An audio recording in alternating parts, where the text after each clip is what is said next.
can remember when Microsoft first announced Xbox Game Pass, and a lot of people, myself included, freaked out just a little bit, maybe just a tad. But, especially when they upgraded and said, hey, all first-party games are going to come day one, I thought that it was maybe a move made out of desperation, and it could have been. Right? It turns out internally they were very interested in possibly, at least some people, interested in dropping the day one aspect of the games because it cannibalizes your big sales. Clearly games like, Halo or Gears of War or what have you are going to suffer because people are just going to play on Game Pass.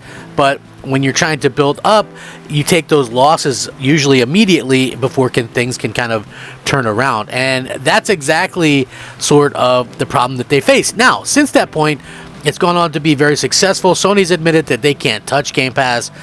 They apparently can't afford to do what Microsoft did. But when you look at these things and you look at this announcement right here, it really allays all those fears, and you start to see that, Game Pass isn't this boogeyman or booger man, as it were. It's really just this great deal in gaming, and I know people get tired of hearing that, but it's honestly true. At what point do us as gamers start looking at this and going, oh man, it really sucks to have all these great games available for such a low price? You know what I mean? Like, I would have loved personally to have something like this when I was growing up, and I've mentioned this multiple times.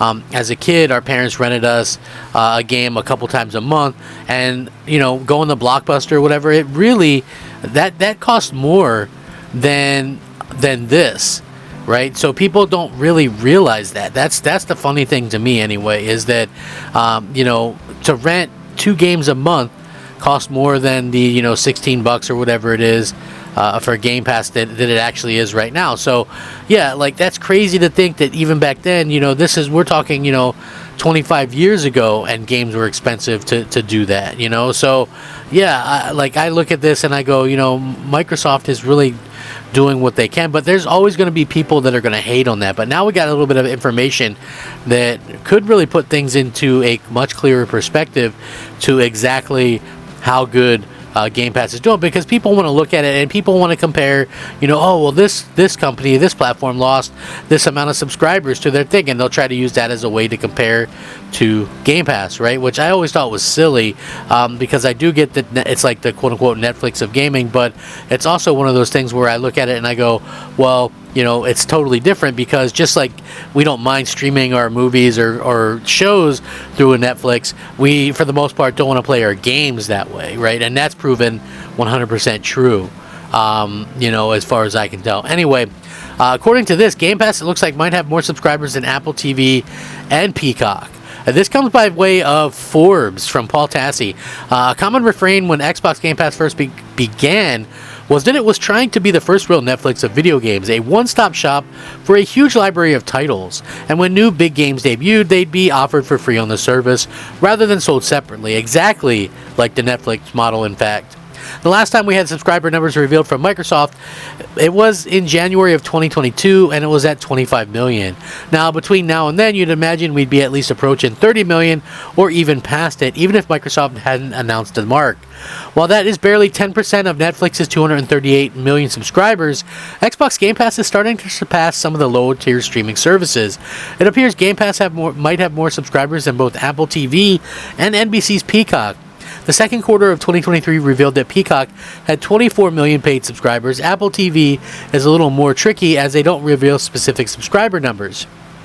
Apple recently said that 1 billion people subscribe to its overall services, which includes things like Apple Music, iCloud, and Apple Care, but third-party estimates put Apple TV numbers closer to 25 million, meaning that by now, Xbox Game Pass should have passed that, and, I mean, they passed that a long time ago, honestly. So it's rather wild that Apple TV doesn't have more subscribers, as its hit rate, it's much higher than other services, even if they have less shows overall. Ted Lasso gets all the headlines, but Shrinking, Foundation, Silo, and All Mankind, Hijacked, After Party, and Physical are all excellent and often overlooked because, well, only 25 million people subscribe to it. It also reinforces the strength of Xbox Game Pass, that it managed to creep past a service run by nearly a $3 trillion company and another one from one of the oldest broadcast networks in existence. So that's not nothing. So if we expand this to Xbox Live overall, we get 120 million, and Sony's PlayStation Plus has 47 million subscribers, though those services, mainly for getting online to play multiplayer games, are not quite in the same category as Game Pass. Its vast library and its day one mega launches, PlayStation Plus has the library, but it won't forgo the sales of a big exclusive launch.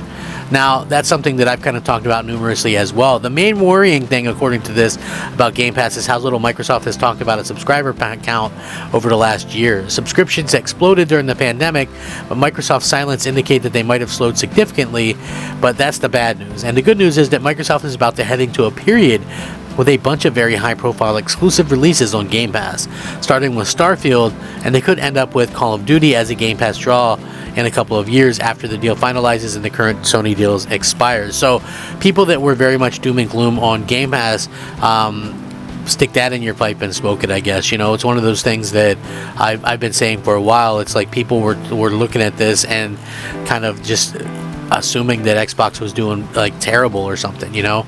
And to be quite honest with you, not only was it not doing terrible, it's actually succeeding, and they're succeeding in such a way, like, it would not surprise me in the least if, you know, PlayStation fans start getting a little bit unhappy with having to fork over, you know, all this money for quote-unquote exclusive games, when, you know, when Xbox fans don't necessarily have to do that. So, you know, I do think that we could be in that sort of weird situation where, you know, Microsoft is definitely doing the right thing here, and I do think that they'll continue to do sort of these types of things. But, you know, at the same time, I do think that Microsoft has, you know, a long way to go, and I think the games coming out and things like that are going to be something that we have to look to as, you know, the big change down the road. You know, I think that that's something that they're looking to do. I mean, refreshing the hardware and things like that, coming out with a bunch of exclusive games. I think that is going to be incredibly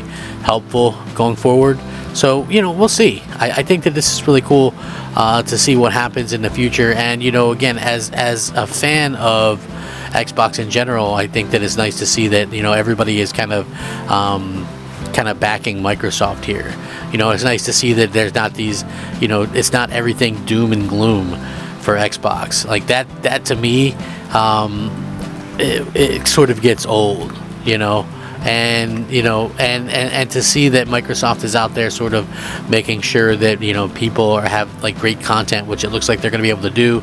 I think the idea behind, you know, Game Pass is incredibly smart.